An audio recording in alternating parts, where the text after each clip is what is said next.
This is my friend's crashed BMW S1000RR. As much as I want to come out here and say he's a terrible rider, can't ride to save his life, unfortunately, he's giving me permission to talk about this, which might put him in the limelight, but I think there's an important lesson to learn from this. First, let's review the damages. Before I get into what exactly happened on this crash, I wanted to go over the damages because I feel like that's what majority of people are interested in. Because of this logo right here, it's unfortunately going to be a very costly one. I also think the damages are a little bit interesting, which might allude to what happened on this accident. Obviously, the front end of this bike it looks pretty annihilated. It's missing the windscreen, it's got scratches on the top here, and also the entire front end is hanging off the front of the bike. Some of the side fairings are damaged, the exhaust is obviously bent in and destroyed, and also the tail section is completely annihilated. So this crash, on first glance, doesn't make a whole lot of sense. What happened here? Why is a lot of the top parts damaged, but the side parts are relatively untouched? That is because this dude completely flipped this bike over. My friend is not a bad rider, and in a lot of ways he's a lot better than me. I'm not trying to glaze the guy, but it's true. He's a very confident rider when it comes to this stuff. Unfortunately, no matter how good of a rider that you can be, you can't predict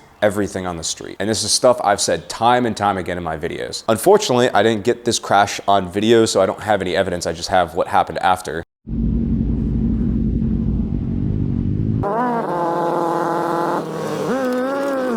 I don't usually film when I'm out riding. It's just not, there's too much footage. There's not usually a lot that happens when we're out riding until we get stuff like this. That's kind of tragic. So I get there might be a little bit of like unbelievability of what happened here, but given the damages, which is why I wanted to show you that first, I think that you're gonna take my word for what happened, because we were on this complete straight road when a deer ran out in front of him. I didn't see the animal. I went past it just fine. This happened behind me. My friend Austin saw the deer, slammed on the front end of his brakes, and you guys saw what happened. The bike flipped over, kind of like doing a stoppie where like you're on the front wheel and it just completely flipped over on top and then landed on its side. That's why the front end of the bike is destroyed. That's why the back end of the bike is destroyed and the side is relatively fine. I know there might be some doubt on this story, but I literally, all I can do is present to you the damages and what happened. I don't know much else I could do. If he looped the bike, like if he was doing a wheelie or something, the back end would have been a lot more destroyed. It would have been like the opposite, where the back end was destroyed and the front end was fine. Luckily, Austin's okay. I think he messed up his arm a little bit. He might have a fractured arm. We don't know yet. He didn't visit any hospital yet that I know of, but this is the reality of stuff when it comes to street riding. You just never know. I mean, looking at some of the damages up close, some of this stuff looks extremely fixable, but I want to go over a comprehensive list of everything that was damaged thus far. This bolt back here snapped, unfortunately, which is why this head unit is kind of hanging off a little bit. That's probably the most, that's the most tragic part about this entire thing. Also, another tragic part is the subframe somehow snapped.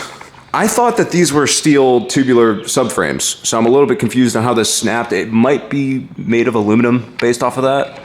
I don't know, feel free to correct me in the comments if any BMW techs are out there, but I thought this was steel. So being able to snap that is, that takes quite a lot of force. Some of this stuff also looks a little bit out of place that could be related to why that snapped. Obviously the bike landed on its tail, which is why the tail is completely messed up. Again, if he looped it on a wheelie, which is like the number one thing I feel like I'm gonna get comments about, this tail section would be looking a lot worse. Like it wouldn't make any sense. I suppose maybe if it like completely flipped over on a massive wheelie, but it just doesn't, I don't think that makes sense given this situation. Given the very low amount of damage for how violent of a crash it was, I think you can tell it was a very low speed crash. Again, I don't have video of this. Feel free to believe me or not. I don't, like, knowing me well enough, if you guys watch me, I don't record when I'm riding, typically when I'm out with friends. So this wheel also got chipped up a little bit, which is very frustrating. I don't think that BMW sells wheels individually. I think you have to buy them as a set. So even though that wheel is completely fine, I think that you would have to buy both of them if you're getting this repaired from BMW. The tank also got scratched. I think this is a little nick on the frame right here. Obviously, all of the fairings on this side are pretty much cooked. You have to replace those. The brake reservoir got a little bit messed up. It was leaking brake fluid all along this part, so probably some of the paint's messed up as well. Brake fluid is obviously very corrosive. And of course, the $3,000 full titanium exhaust that Austin had on this bike. It really sucks to see, man. Like one of my friend's bikes, it kind of, like this bike has been kind of in the family, like in my friend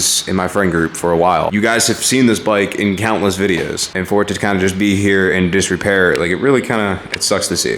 It could be a lot worse though. Like I'm just glad that Austin's okay. Austin was not wearing a ton of gear. I mean, if you look back in the video, Austin's wearing like sweatpants when he crashed this thing, so it's kind of stupid. Wear your gear, please, because it genuinely could have been a lot worse. Luckily, no road rash, no serious injury. I don't know what I would do on if you got messed up.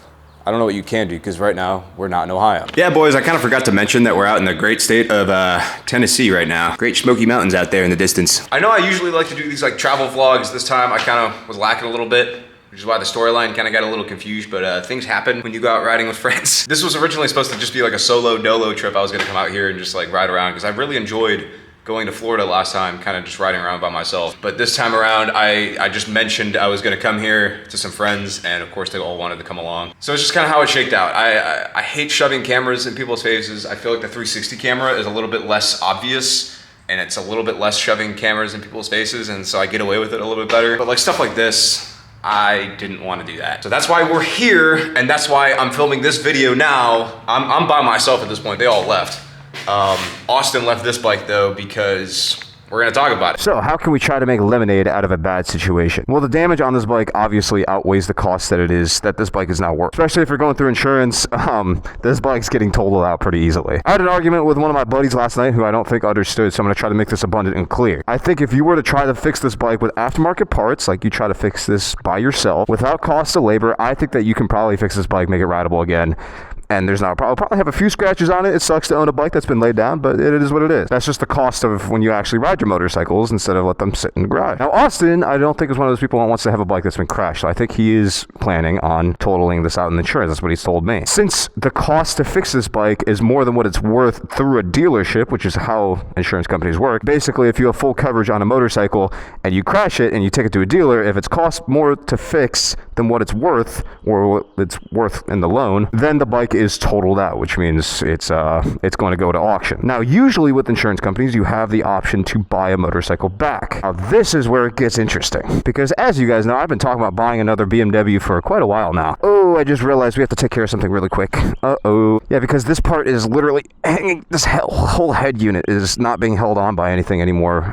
See how it's like drooping down, hitting this bottom fairing. I want to fix that. Well, not fix it. There's really nothing I can do about it now, but I can at least try to buffer it a little bit. I figured we just double layer some duct tape right here. I hope it doesn't, if anything, it prevents more damage, so I'm hoping it's fine. We just gotta figure out how to get you in there. That way it just kind of protects the paint a little bit, because I want to try to buy this bike. Despite it being wrecked and destroyed and kind of having a bunch of problems, I kind of want to buy this. It feels a little premature considering bro just crashed this thing and I'm already kind of talking about buying it from him. It's kind of like someone just breaking up with their ex-girlfriend and I'm already like, hey bro, I kind of want to slide in there. Oh, that piece is not staying on. But the way I'm looking at it is this bike has been in the friend group for quite a while. And instead of just sending this bike out to auction to somebody that we don't know or care about, why not try to keep it in the family a little bit? And since the cost to fix this bike easily outweighs the cost that this bike is worth, and especially once it gets that rebuilt title thrown on there, like this bike is never going to be easily sold for anything worth anything. I have the time, I have the resources to fix this bike, so why don't I? If I buy this bike, I want to be clear, I don't think I'd make any money off this bike. I don't think it would be like a financial decision. It would probably be the worst financial decision I've ever made in my life. But I have literally been talking about buying another S1K and the opportunity to save this one. Save it from being just parted out or like being part of someone's stupid, someone's clapped out track bike or something. I think it would be an awesome opportunity to return this bike to its former glory. So today I had the bright idea of test riding this bike to make sure everything works. Today I'm going to be test riding this crashed BMW S1000RR because nothing ever goes according to plan. Let's go ahead and get the cold start on a crashed 2024 BMW S1000RR. I haven't ridden a BMW in so long, bro. This is gonna be so much fun. Remember, kids, don't try this at home. Don't be stupid like I am. Oh my God, there's no foot peg. I just realized there's no foot peg down here. So it literally, as soon as I put my foot down, my foot just like fell. Slide control and brake assist failed. We're already getting warning signs. Well, this is just by far the sketchiest thing I've ever done. Every little bump and gust of wind, you can just see the front end just shake around like it's gonna fall off any second. Austin did give me full permission to ride this, by the way. I'm not just doing this out of my own inclination. It's that dude just gave me a nod, bro. And we got a fuel light. And we just have every warning and Christmas tree on the dash. Alright, well, let's go give Austin some gasoline then. Let's at least be a homie. Oh God.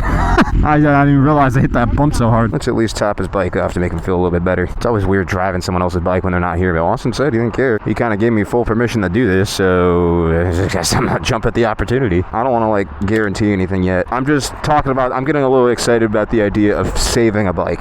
To me, like the continuous buying of bikes is, it comes off as a little bit flexy. and I'm definitely a victim to this, which is not how I want to come off on social media. I love motorcycles. Like, this is genuinely, given every action I have in my life. This is my entire life, dude. This is what I live for. And I definitely go through a lot of bikes. You know, going through a lot of bikes keeps it interesting, first of all. But especially bikes like the KTM, which I definitely want to talk about later today. It's good to test out new bikes. You definitely get a better idea of what's good and what's not. And especially when I'm paying my hard-earned money for all this stuff, it allows me to give you guys like a solid, unbiased review of a lot of these bikes. And the BMW is definitely a bike I was highly, very critical of. And I hate BMW dealerships, dude. I hate going through them. And I really did not want to buy, as much as I was talking about wanting to buy another S1K, I really did not want to buy or give my money directly to BMW again. And so it's combined with those two factors is the fear of coming off like just someone who wants to flex with motorcycles, because I think that whole concept is very stupid to begin with. And also not wanting to give my money to BMW again, because I think that they're a horrible company and they treat their customers like crap. I had the desire to buy a crashed BMW and save it, but I just had like no plan whatsoever, and honestly, like, finding the motivation to do that was difficult. But here I have in front of me a bike that has been around me.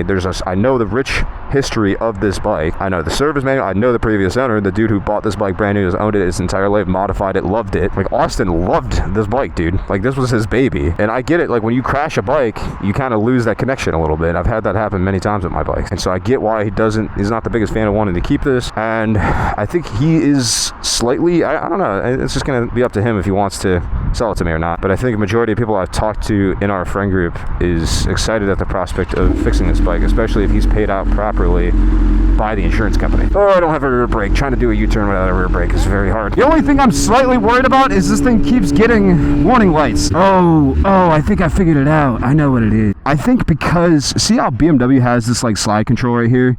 BMW is like one of the weird manufacturers that has like a bunch of sensors all over their bikes and just like everything covered.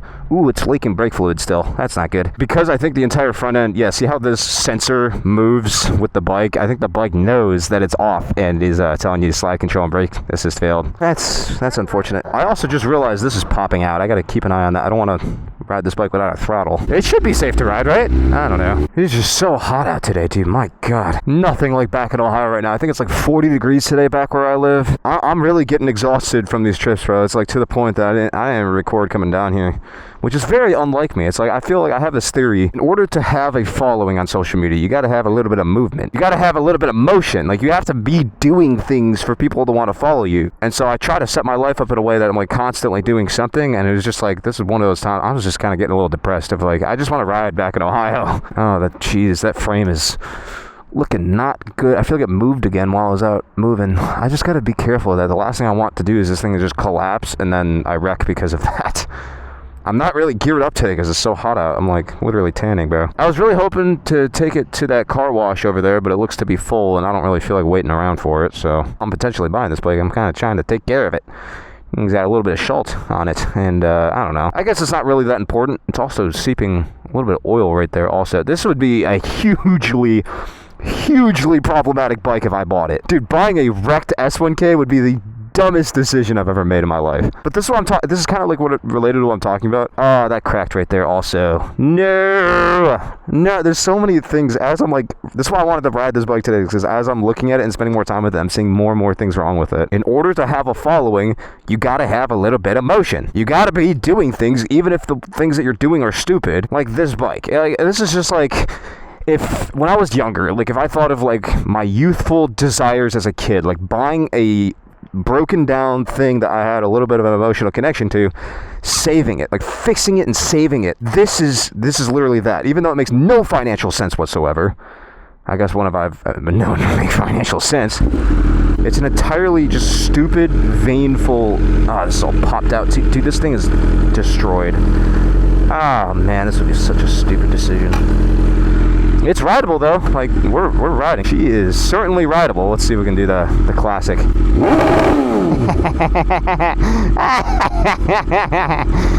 Ah, God, turn that off. I don't want that on. BMWs are the dumbest thing known to man, and just like they're so unreliable and hard to fix. I genuinely think that there is no financial hope for this bike. Like whatever it costs to fix is just going to be astronomical. This would be an emotional decision, by the way. This is not. There's no sense or literacy to this to the decision of buying this. If I even have the opportunity, this is all theoretical, by the way. I'm just saying, given like my knowledge of most insurance institutions, they give you the option to buy a bike back, and usually it's for some astronomical price that like makes no sense anyway.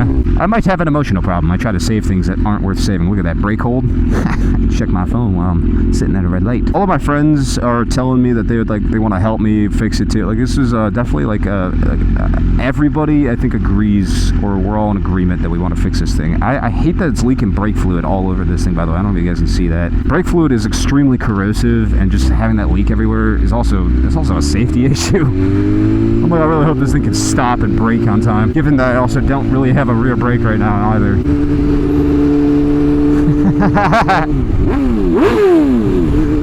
I can't wheelie it, bro. Oh my God, the whole front end is just shaking around with every bump. Let's see if I can get the pit limiter. Let's reach for that.